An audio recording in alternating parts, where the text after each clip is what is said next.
മുത്തുനബി സല്ലല്ലാഹു അലൈഹി വസല്ലമയുടെ ആഗമനത്തെക്കുറിച്ച് പല മുന്നറിയിപ്പുകളും പ്രവചനങ്ങളും വേദഗ്രന്ഥങ്ങളിലും മറ്റുമെല്ലാം കാണാൻ കഴിയും. അത്തരം ഒരു ചെറിയ വിഷയത്തിലേക്ക് നമുക്ക് കടക്കാം.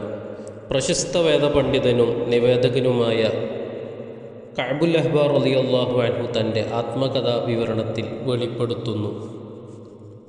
മൂസാ നബിക്ക് അള്ളാഹു അവതരിപ്പിച്ച വേദങ്ങളിൽ അഗാധ പാണ്ഡിത്യമുള്ള വിദ്വാനായിരുന്നു എൻ്റെ പിതാവ്. അതിലുള്ള എല്ലാ വിജ്ഞാനങ്ങളും ഞങ്ങൾക്ക് അദ്ദേഹം പറഞ്ഞു തരുമായിരുന്നു.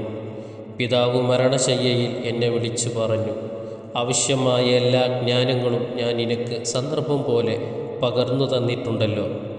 എന്നാൽ ദൈവിക വേദത്തിലെ പ്രധാനപ്പെട്ട 2 പുറങ്ങൾ ഞാനിതുവരെ നിനക്ക് വ്യക്തമാക്കി തന്നിട്ടില്ല. ഇപ്പോൾ എനിക്ക് നിന്റെ കാര്യത്തിൽ ആശങ്ക തോന്നുന്നു. ഏതെങ്കിലും വ്യാജന്മാർ എന്തെങ്കിലും ജൽപ്പിക്കുമ്പോൾ നീ അവർക്കു വശംവദനായി പോയേക്കുമോ എന്നു ഞാൻ ഭയപ്പെടുന്നു. അതിനാൽ ഞാൻ നിനക്ക് സുരക്ഷാമാർഗം കാണിച്ചു തരാം. അദ്ദേഹം വീട്ടിലെ ഒരു സ്ഥലം കാണിച്ചു തന്നു പറഞ്ഞു, ഇതാ ഇവിടെയുണ്ടത്. വേദപുസ്തകത്തിൽ നിന്നുള്ള 2 പുറങ്ങൾ. ഞാനത് ഭദ്രമായി കുഴിച്ചിട്ടിരിക്കുന്നു. ഇപ്പോൾ നിനക്കതിൻ്റെ പ്രയോജനമില്ല. ഞാൻ മൺമറഞ്ഞ ശേഷം നീ ഇത് തുറന്നെടുത്ത് വായിച്ചു നോക്കണം.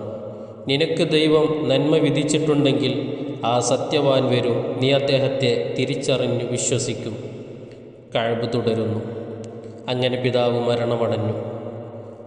അദ്ദേഹം കുഴിച്ചിട്ട നിക്ഷേപം തുറന്നു വായിച്ചു നോക്കാനുള്ള എൻ്റെ തിടുക്കം അപാരമായിരുന്നു.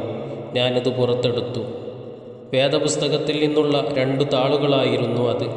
ഞാനതിൽ വായിച്ചു, മുഹമ്മദ് അള്ളാഹുവിൻ്റെ ദൂതൻ, അന്ത്യപ്രവാചകൻ, ശേഷം ഒരു നബിയില്ല. മക്കയിലാണ് ജനിക്കുക. ത്വയ്ബയിലേക്കു മാറി വസിക്കും. പരുക്കനോ കഠിനഹൃദയനോ അല്ല. അങ്ങാടികളിൽ ബഹളം വെക്കുന്നവനുമല്ല. തിന്മയെ നന്മ കൊണ്ട് പ്രതിരോധിക്കും. മാപ്പും വിട്ടുവീഴ്ചയും പൊതുശീലമായിരിക്കും. കൂടെ കുറേ അനുചരന്മാരുണ്ടാകും. ഏതവസ്ഥകളിലും അവർ ദൈവസ്തോത്രങ്ങൾ ഉരുവിടും. ദൈവമഹത്വ വിളംബരം അവരുടെ മുദ്രാവാക്യമായിരിക്കും. എല്ലാ ശത്രുക്കളിൽ നിന്നും സത്യദൂതനെ അവർ പരിരക്ഷിക്കും. അവർ ശൗചം ചെയ്യുന്നവരായിരിക്കും. അരയിൽ മുണ്ടുടുക്കും. അവരുടെ ഹൃദയങ്ങൾ അവരുടെ വേദപുസ്തകങ്ങളായിരിക്കും. ഒരുമ്മയുടെ മക്കൾ കണക്കെ അവർ അന്യോന്യം ദയാലുക്കളായിരിക്കും. മനുഷ്യ സമുദായത്തിൽ വെച്ച് ഏറ്റവും ആദ്യം സ്വർഗപ്രവേശനം ലഭിക്കുന്നവരാണവർ. വേദപുസ്തകത്തിലെ പ്രവചനങ്ങൾ വായിച്ചു കാത്തിരുന്നു ഞാൻ. നബി സല്ലല്ലാഹു അലൈഹി വസല്ലമ മക്കയിൽ പ്രത്യക്ഷപ്പെട്ട വിവരം വൈകിയാണ് ഞാൻ അറിഞ്ഞത്. കേൾക്കുന്ന വിവരങ്ങളുടെ നിജസ്ഥിതി ഞാൻ അന്വേഷിച്ചു കൊണ്ടിരുന്നു. അവിടുന്ന് വിയോഗം വരിക്കും വരെ ചെന്നു കാണുവാൻ എനിക്ക് ഭാഗ്യം കൈവന്നില്ല. 1-ാം ഖലീഫയും മരണമടഞ്ഞു. തുടർന്നാണ് നബി സല്ലല്ലാഹു അലൈഹി വസല്ലമയുടെ സന്ദേശവുമായി അവിടുത്തെ അനുചരന്മാർ ഞങ്ങളുടെ പ്രദേശത്തിലെത്തുന്നത്. ഇവരുടെ ചരിതവും ശീലങ്ങളും നന്നായി മനസ്സിലാക്കിയ ശേഷമേ ഇവരുടെ മതത്തിൽ ചേരുകയുള്ളൂ എന്ന് ഞാൻ തീരുമാനിച്ചു. എല്ലാം ഞാൻ സൂക്ഷ്മമായി പഠിച്ചുകൊണ്ടിരുന്നു. വേദങ്ങളിൽ പറഞ്ഞതെല്ലാം ഇവരെക്കുറിച്ചാണെന്ന് എനിക്ക് ബോധ്യമായി. ഇവരുടെ വാഗ്ദത്ത പാലനവും വിജയവുമെല്ലാം എന്നെ ആശ്ചര്യപ്പെടുത്തി. അങ്ങനെ ഉമർ റളിയല്ലാഹു അൻഹു പറഞ്ഞയച്ച പ്രബോധകരുമായി ഞാൻ അടുത്തു.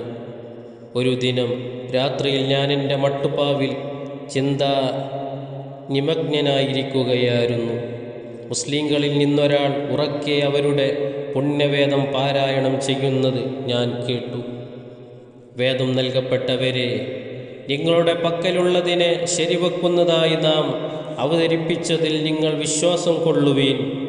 മുഖങ്ങളെ നാം മായ്ച്ചു കളഞ്ഞ് അവരുടെ പിൻഭാഗത്തേക്ക് മാറ്റുന്നതിന് മുമ്പ്, അല്ലെങ്കിൽ ശനിയാഴ്ചക്കാരെ നാം നശിപ്പിച്ചതുപോലെ അവരെയും നശിപ്പിക്കുന്നതിന് മുമ്പ് അള്ളാഹുവിൻ്റെ കൽപ്പന നടപ്പിൽ വരിക തന്നെ ചെയ്യും. ഈ വചനങ്ങൾ എൻ്റെ മനസ്സിനെ പരിഭ്രമിപ്പിച്ചു കളഞ്ഞു.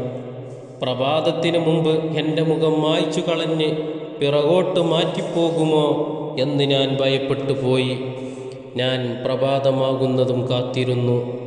എല്ലാം എനിക്ക് ബോധ്യപ്പെട്ടു കഴിഞ്ഞിരുന്നു. ഞാൻ മുസ്ലിം പ്രബോധകരുടെ അടുത്തേക്ക് ചെന്നു.